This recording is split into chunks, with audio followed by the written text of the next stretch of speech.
গল্পকার সোলায়মান সুমনের পঞ্চম গল্পগ্রন্থ মধ্যরাতে নির্বাচন। এবার 2025 সালের ফেব্রুয়ারিতে বেরিয়েছে গল্পগ্রন্থটা। এই গল্পগ্রন্থে 10টি গল্প সংকলিত আছে। গল্পগুলোর নাম আমি এক এক করে বলছি।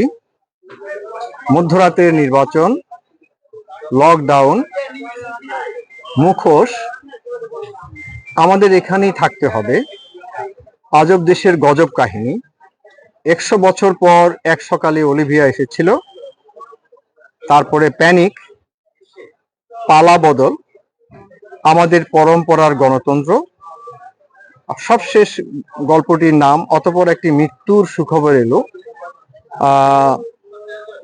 শেষ গল্পটার নামটা চমৎকার, বেশ একটা মানে প্যারাডক্সিক্যাল ভাব আছে এর মধ্যে।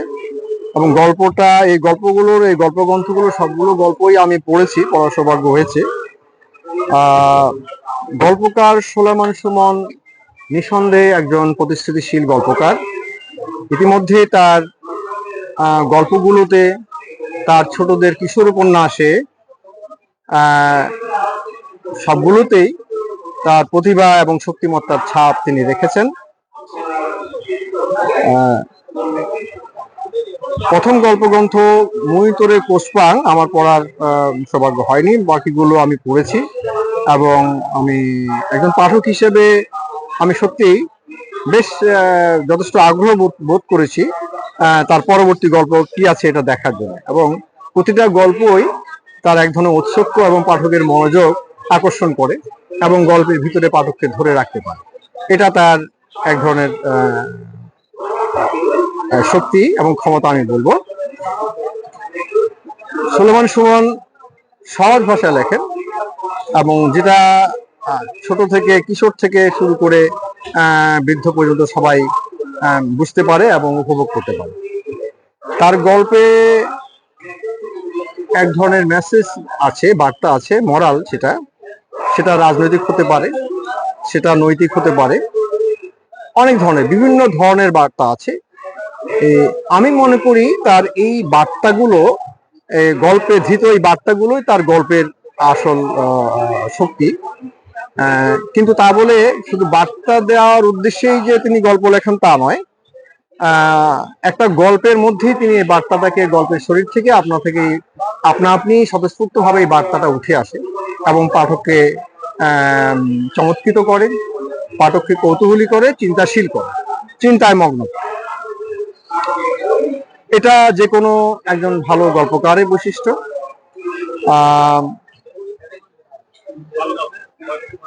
তিনি শুধু গল্পের বার্তা এবং গল্পের সহজ ভাষা দিয়ে নয়, বরঞ্চ তার গল্প বলার ভঙ্গি, এর মনস্তত্ত্ব, এর ভিতরে কৌতুক, সবকিছু মিলেই একটা জীবনের যে মানে বহু বিচিত্র রূপ আছে, পরস্পর বিরোধী বহু বিচিত্র রূপ আছে, সেই বিচিত্র রূপটাকে তিনি তুলে ধরার চেষ্টা করেন।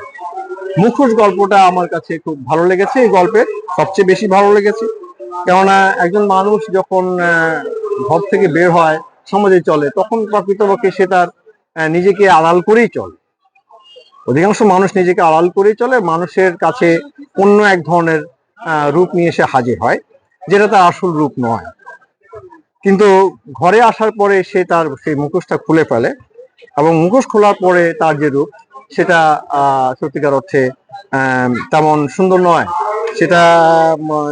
সেটা যখন সে আয়নার সামনে সে দাঁড়ায়, সে মুখোশ খুলে ফেলে, তখন দেখা যায় সে একেবারে পুরোপুরি নগ্ন।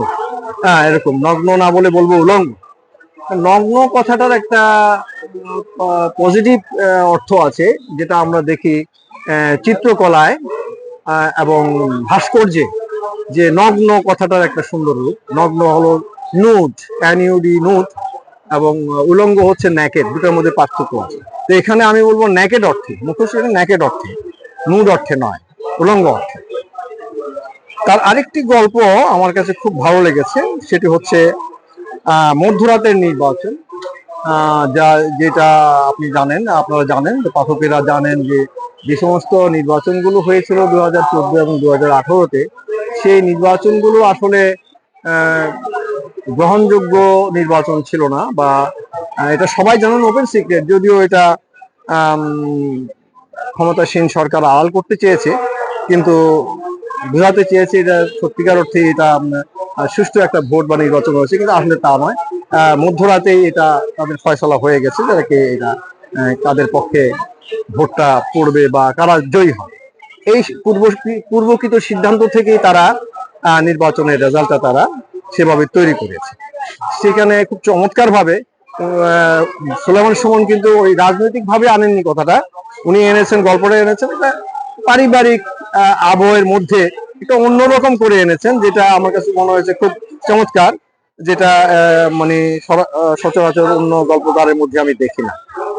এটা বেশ প্রতিটি ভাবে এবং বেশ গ্রহণযোগ্য ভাবে, বিশ্বস্ত ভাবে তিনি উপস্থাপন করেছেন। তো অতঃপর একটি মৃত্যুর সুখবর এলো, যেটা বলতে চাচ্ছিলাম একদম শেষ গল্পটাই। এই গল্পটি মৃত্যু, আমরা জানি যে মৃত্যু একটা অনাকাঙ্ক্ষিত বিষয়, মৃত্যু একটি দুঃখের বিষয়। আমরা যে শত্রু, যে খারাপ মানুষ, তার মৃত্যুটাও আমরা কিন্তু একটা করুণ বিষয় হিসেবেই দেখি। মৃত্যুটাকে আমরা সহজে চাই না ক্রমাগত, কিন্তু এখানে একটা মনস্তাত্ত্বিক ব্যাপার আছে, যে এই মৃত্যুর মধ্য দিয়ে একটা স্বপ্ন, এখানে স্বপ্নের ভিতর দিয়ে দেখা যায় যে একটা মৃত্যুর সম্ভাবনা জাগে, যে স্বপ্নে যারা বিশ্বাস করে তারা মনে করে যে স্বপ্নে যদি কোনো মৃত্যু বা কোনো কিছুর বিনাশ দেখে, তাহলে মনে করে যে এই মৃত্যুটা তার নিজেরই হচ্ছে, বা তার আপনজনের কারো হচ্ছে, মৃত্যুটা হয়তো হবে, ঘটবে, এরকম স্বপ্নে যারা বিশ্বাস করে তাদের কথা বলছে। কিন্তু এখানে এই মৃত্যুর যে এই ভয়টা থেকে, মৃত্যুর ভয় থেকে যে একটা আবহ তৈরি হয়, অদ্ভুত, মনস্তাত্ত্বিক, সুন্দর। তারপরে দেখা যায় যে না, যে ঘটনাটা অন্য কারো জীবনে ঘটেছে, একটা মৃত্যু হয়েছে, কিন্তু এটা অন্য কারো। তখন তারা যে স্বপ্ন দেখেছে, সে এবং তার প্রিয়জন, তার আপনজন যারা আছে আশেপাশে ঘনিষ্ঠ, তারা একটু স্বস্তি বোধ করে। এই অর্থে এটাকে বলা হয়েছে অতঃপর একটি মৃত্যুর সুখবর। মনস্তাত্ত্বিক গল্প। গল্পকার এটা বলতে চাননি যে মৃত্যুটা সুখবর, এরকম বলতে চাননি, কিন্তু ওই যে যারা চরিত্র এখানে আছে, যে স্বপ্নটা দেখেছে, তার মনস্তাত্ত্বিক সত্যটা তুলে ধরার জন্য তিনি এই নামটা ব্যবহার করেছেন। তো সুলেমান সুমন, আপনি যে অতঃপর একটি মৃত্যুর সুখবর এলো, এই গল্পটা এটা কিভাবে আপনার মাথায় এলো? আপনি কি এটা মানে কল্পনা করেছেন, নাকি বাস্তবে কোনো কিছুর সঙ্গে, বাস্তব কোনো কিছুর সঙ্গে এটা একটু সংশ্লিষ্ট আছে, কোনো ঘটনার সঙ্গে বা কাহিনী? অতঃপর একটি মৃত্যুর সুখবর এলো, এই গল্পটার চমৎকার ব্যাখ্যা দিয়েছেন গল্পকার সুলেমান সুমন। আরেকটি গল্প নিয়ে আমি তার সঙ্গে একটু কথা বলবো, সেটা হচ্ছে, গল্পটা যদিও গল্পকারের একদম মৌলিক নয়, সেটা উনি নিজেই বলেছেন, যে প্রচলিত একটা গল্প, রূপকথার গল্প, সেটাকে উনি নিজের মতো করে উপস্থাপন করেছেন, যেটা উনি আগেও করেছেন আরেকটি গল্পে। সেটা হচ্ছে সম্ভবত একটি রাখালের গল্প, যেটা এক যে ছিল রাজা। চমৎকার গল্প, প্রচলিত গল্পকেই তিনি আরেকটু অন্যরকম করে উপস্থাপন করেছেন, অসাধারণ ভালো লেগেছে আমার। সেটার নাম ছিল এক যে ছিল রাজা। ঠিক একই রকম, প্রায় অনেকটা এরকমেরই আজব দেশের গজব কাহিনী। তো এই গল্পগুলো এইভাবে উপস্থাপন করাটা আপনি কেন করছেন? এটা কি আপনি মনে করেন যে এটা দরকার আছে? বা আজব কাহিনী শুধু ছোটদের নয়, শুধু বড়দের নয়, শুধু ছোটদের নয়, শুধু বড়দের নয়, সব বয়সের মানে নির্বিশেষে সবারই এটা ভালো লাগবে, কারণ এই ধরনের গল্পের আবেদন অনেক বেশি। একই তো রূপকথার আবহ, এই রূপকথার আবহের সঙ্গে রাজনীতি, সমাজনীতি সবকিছু মিলেমিশে আছে, এবং এটাকে তিনি আধুনিকায়ন করেছেন। শুধু রূপকথার গল্পের ভিতরেই না, এটাকে তিনি তুলে এনেছেন একবারে বাস্তবের প্রেক্ষাপটে, অন্যরকম। তো আমি মনে করি যে এই ধরনের গল্পগুলো শুধু সুলেমান সুমনই লিখছেন, আর কেউ লিখেছেন বা এরকম আমার জানা নেই। তো এই গল্পগুলোর আবেদন থাকবে, যেমন ছোটরা পছন্দ করে, বড়রা পছন্দ করবে, এবং তার একটি গল্পের জন্য অনেক সময় একটি বই জনপ্রিয় হয়ে ওঠে। এখানে তার একাধিক গল্প আছে জনপ্রিয় হবার মতো, সেই সাথে মানুষকে চিন্তার ভিতরে নিমগ্ন করার মতো। মুখোশ, তারপর আজব দেশের গজব কাহিনী, প্যানিক, অতঃপর একটি মৃত্যুর সুখবর এলো, এই ধরনের গল্পগুলো নির্বিশেষে সব পাঠককে আনন্দ দেবে, সেই সাথে তাদের চিন্তার খোরাক যোগাবে। মধ্যরাতের নির্বাচন, এই শিরোনামের গল্পগ্রন্থটি আমি বিশ্বাস করি, আশা পোষণ করি যেটা পাঠকের কাছে প্রিয় হবে। সোলোমন সুমনের জন্য আমার বিশেষ গল্পকার সোলোমন সুমনের জন্য আমার শুভকামনা রইল। তাকে আমার অভিনন্দন এবং আশীর্বাদ।